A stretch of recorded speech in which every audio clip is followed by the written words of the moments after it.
Flat registration বা দখল বুঝিয়ে না দিলে আপনি কিভাবে আইনি উপায়ে আপনার ফ্ল্যাট উদ্ধার করবেন। ফ্ল্যাট রেজিস্ট্রেশন বা দখল বুঝিয়ে না দিলে কি করবেন। ফ্ল্যাট রেজিস্ট্রেশন না করে দিলে আপনি আইনি পদক্ষেপ গ্রহণ করতে পারবেন। রিয়েল এস্টেট উন্নয়ন ও ব্যবস্থাপনা আইন 2010-এর ধারা 9 অনুযায়ী রিয়েল এস্টেটের মূল্য পরিশোধ হবার পর ডেভেলপার অনূর্ধ্ব 3 মাসের মধ্যে ক্রেতাকে রিয়েল এস্টেটের দখল দলিল সম্পাদন ও রেজিস্ট্রেশন করে দিবে। কিন্তু অনেক সময় দেখা যায় তারা বিভিন্ন কারণ দেখে রেজিস্ট্রেশন করতে অনীহা প্রকাশ করে থাকে, আর তখন যেন ক্রেতার মাথায় আকাশ ভেঙে পড়ে। দিশেহারা হয়ে ক্রেতা কি করবেন আর কি না করবেন ভেবে পান না কোনো কিছুই।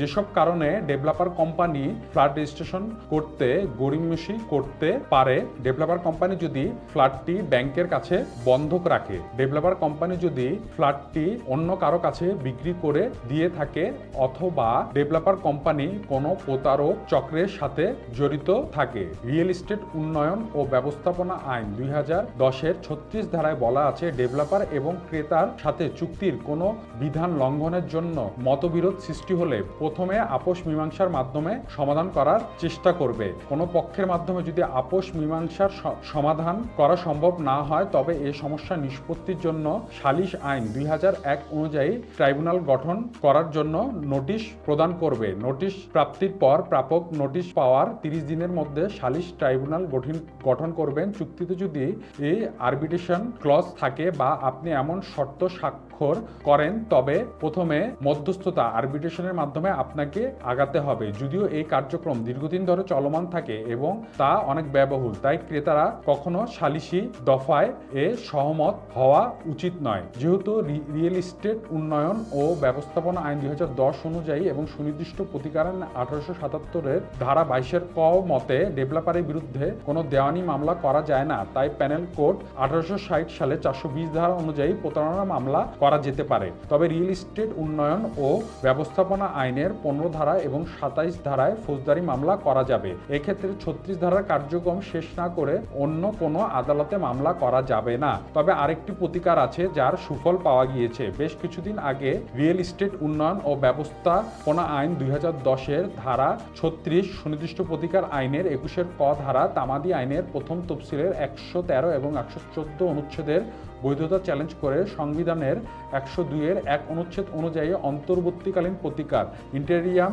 রিলিফ চাওয়া হয়েছিল এবং সেই মামলায় মহামান্য হাইকোর্ট সরকারের প্রতি রুল ইস্যু করেছিল এবং ডেভেলপারের কাছে ব্যাখ্যা চাওয়া হয়েছিল যে চুক্তির শর্ত অনুযায়ী ফ্ল্যাটের সম্পূর্ণ টাকা পরিশোধ হবার পরেও কেন রেজিস্ট্রেশন করে দেওয়া হবে না, তা 2 সপ্তাহের মধ্যে জানতে চাওয়া হয়েছিল এবং ডেভেলপার কোম্পানির সঠিক উত্তর দিতে না পারায় পরবর্তী 1 মাসের মধ্যে ক্রেতার নামে ফ্ল্যাট রেজিস্ট্রেশন করে দেওয়ার আদেশ প্রদান করেছিলেন বিজ্ঞ আদালত। ফ্ল্যাট দখল চুক্তি অনুযায়ী ডেভেলপারের কার্যক্রম শেষ হওয়া মাত্র বা শেষ হলে ক্রেতাকে তার দখল বুঝিয়ে দেবে বা তাকে ফ্ল্যাটের দখল বুঝিয়ে দিতে নোটিশ প্রদান করবে। আর তা যদি ডেভেলপার কোম্পানি না করে, তবে নিজ উদ্যোগে তাদের ডাকযোগে নোটিশ দিতে হবে। রিয়েল এস্টেট উন্নয়ন ও ব্যবস্থাপনা আইন 2010-এর 15 ধারা অনুযায়ী চুক্তি অনুযায়ী নির্ধারিত সময়ের মধ্যে ডেভেলপার রিয়েল এস্টেট হস্তান্তরে ব্যর্থ হইলে রিয়েল এস্টেটের মূল্য বাবদ পরিশোধিত সমুদায় অর্থ চুক্তিতে নির্ধারিত পরিমাণ ক্ষতিপূরণ সহ 6 মাসের মধ্যে প্রাপকের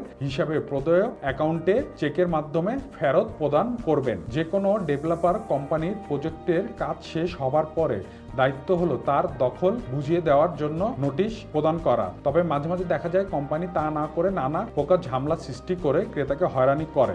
এক্ষেত্রে ক্রেতার উচিত ডেভেলপার কোম্পানিকে দখল হস্তান্তর করার জন্য চিঠি প্রদান করা। এই চিঠি বা নোটিশ সেটি দিতে হবে ডাকযোগে। রিয়েল এস্টেট উন্নয়ন ও ব্যবস্থাপনা আইন 2010 ক্রেতার অধিকারকে অনেকটা লাঘব করেছে, কারণ এই আইন দিয়ে ক্রেতার অধিকার আদায় করা কঠিন, সময় সাপেক্ষ এবং ব্যয়বহুল। তাই ক্রেতার উচিত ফ্ল্যাট ক্রয় করার আগে ডেভেলপার কোম্পানির সমস্ত কাগজপত্র ভালোভাবে যাচাই বাছাই করে নেওয়া। এক্ষেত্রে নিজে বুঝতে না পারলে একজন বিজ্ঞ আইনজীবীর পরামর্শ নিয়ে ফ্ল্যাট বুকিং দেওয়া উচিত।